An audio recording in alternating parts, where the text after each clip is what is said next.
disrupted. America that I fought for. Weird thing to happen. Hello, one and all. Welcome to this edition of Kitz Corner. It's been a fantastic day so far. So people are hearing about the bridge collapse that happened in Baltimore. It's become quite a mystery. Been quite a mystery. This cargo ship that supposedly lost power and just drove right into this bridge, making the whole thing collapse. There's a lot of skepticism to this. So here's the official report here. As the AP points out, Baltimore bridge collapses after powerless cargo ship rams into support columns. 6 are presumed dead. Now here's the official video of the bridge collapsing and the ship, and you tell me what you think about this. So there's the ship coming in. There's the lights going out. And it seems like it's going towards it. I'm not familiar with nautical terms, or I'm pretty sure it's going straight at it. It's like watching the Titanic hit the iceberg. So it's like dead straight on. You think they would turn the other way. I'm not sure. There it goes. It's like straight at it. And it's still going, still going.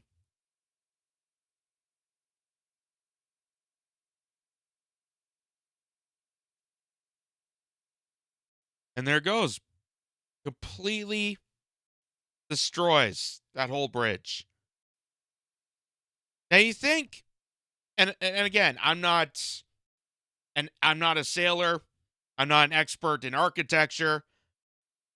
You think they would have more reinforcement for those bridges?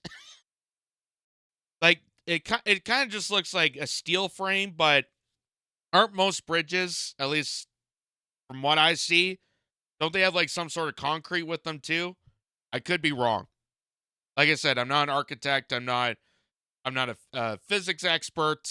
I'm just saying, like, wouldn't there be a sturdier process to something like this, especially if it's a fairly used bridge with high traffic volume? I'm just saying. But that's a fairly interesting take to this. But here's also the other side of the story that fails to get mentioned. This is from The Lever. This is the publication I think David Sirota. Yep, David Sirota is a part of. David Sirota, who does really good journalism to the point that when you actually want to do something, he does the exact opposite. He's one of those characters. And The Lever says feds recently hit cargo giant in Baltimore disaster for silencing whistleblowers. So it seems like this is another tale of Boeing once again. Whether ships, trains, automobiles, planes, no matter where you travel, it's just not safe. And it says at the bottom there, regulators cite Maersk for its illegal policy blocking employees from reporting safety concerns to the Coast Guard.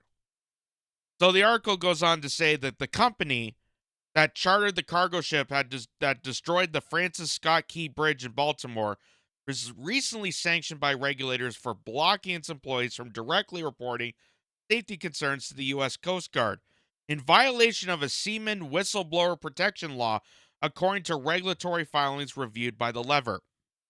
8 months before Maersk Line Limited chartered cargo ship crashed into the Baltimore Bridge, likely killing 6 people and injuring others, the Labor Department sanctioned the shipping conglomerate for retailing against an employee who reported unsafe working conditions aboard a Maersk-operated boat. In its order, the department found that Maersk had a policy that requires employees to first report their concerns to Maersk prior to reporting it to the Coast Guard or other authorities. So, the people that are ignoring safety concerns have a law that if the employees find something unsafe, they have to report to the people that don't really care about safety to begin with. Sounds right. Sounds right in this crazy top-jersey world where up is down, black is white, we don't give a crap. Seems about right.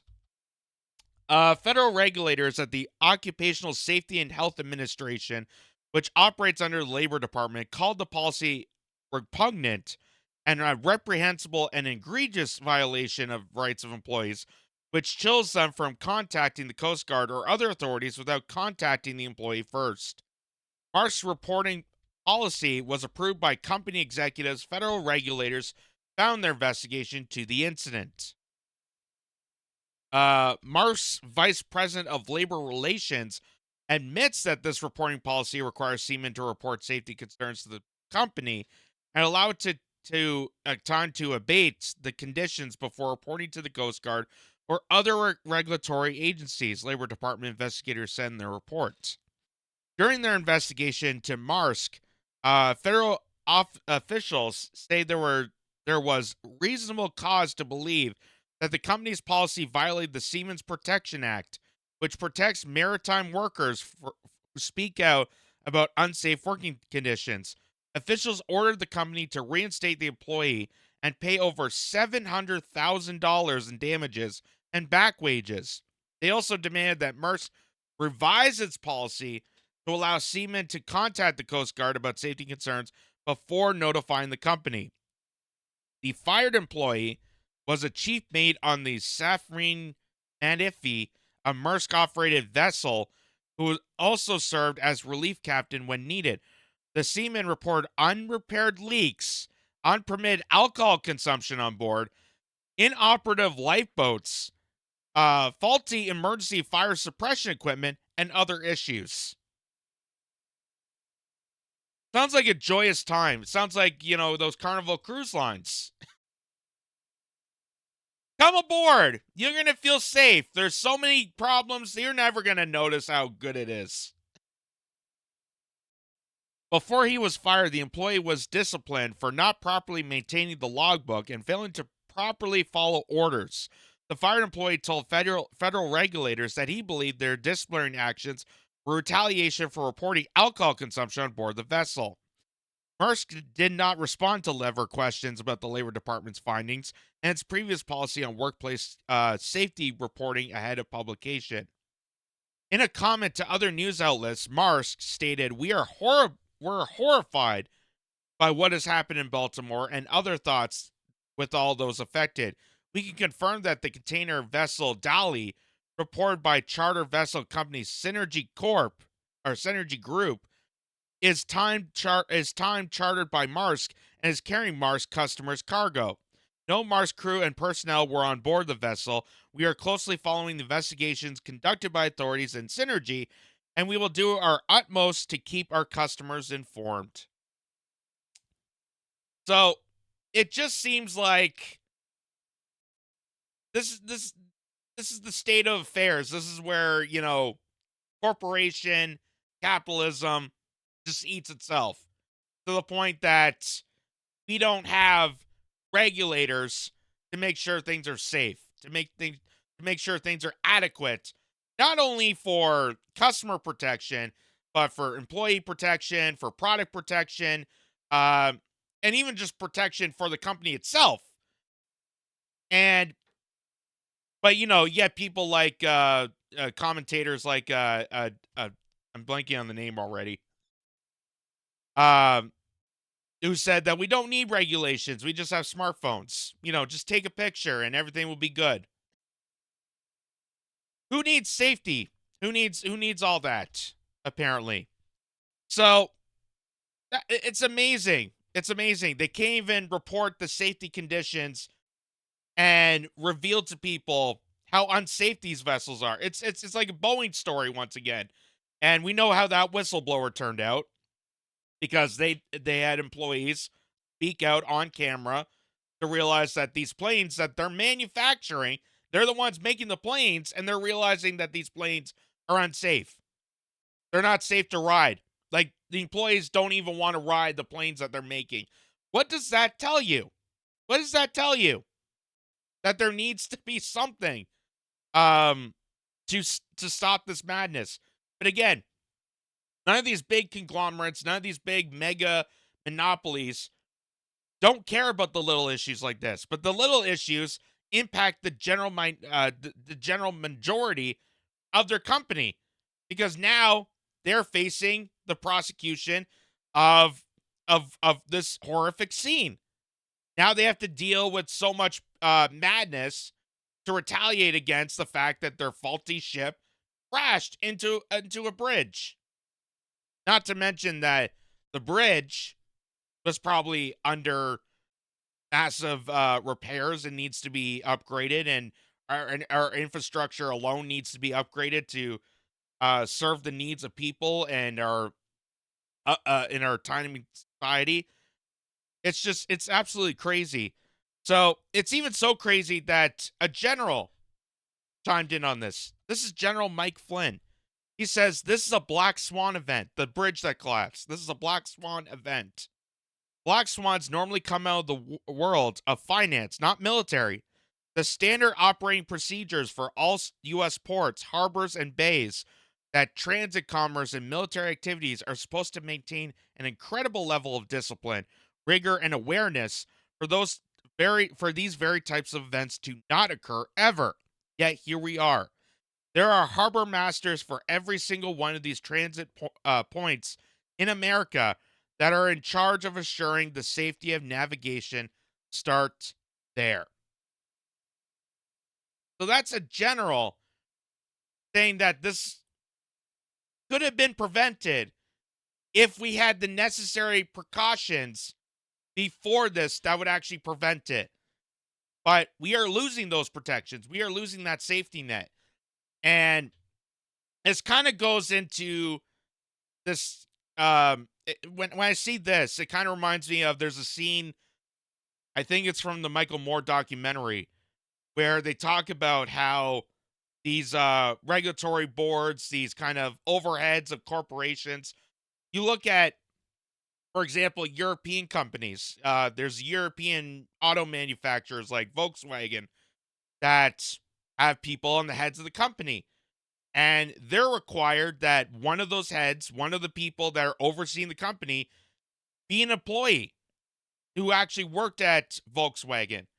Now, why would that be the case? Well, because someone, if they're overseeing the company, it would make sense to have at least one person who has actually seen the company, who has actually been involved in the ground floor manufacturing process of their vehicles. It would make sense.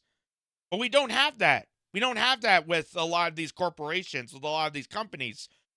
The overseers of these companies have never worked on the ground floor. I've never had a manufacturing job. A lot of them just come from business schools and law firms, and they're stockholders or shareholders, and they just come in and be like, yeah, I'm just going to oversee this company. They have no idea what happens day to day with the employees. They don't have any idea or reassurance to what is the processes of manufacturing those goods. They have no idea. So it would be smart to actually have an employee being part of that process.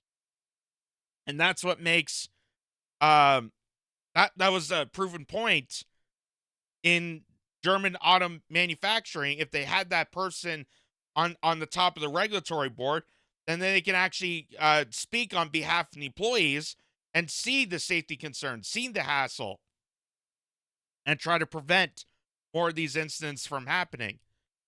But here's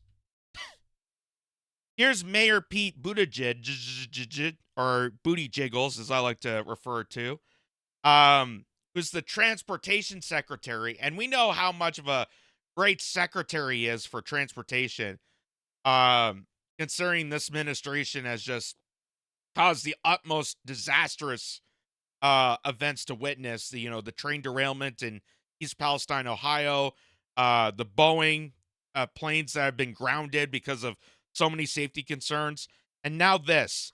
So you think if you're transportation secretary, your utmost importance right now is to be reviewing this company and investigating and figuring out what went wrong.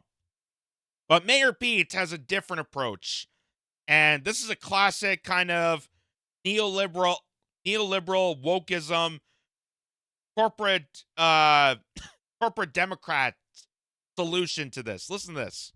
If an underpass was constructed such that a bus carrying mostly black and Puerto Rican kids to a beach, or there would have been, in New York was designed too low for it to pass by, that obviously reflects racism that went into those design choices. I don't think we have anything to lose by confronting that.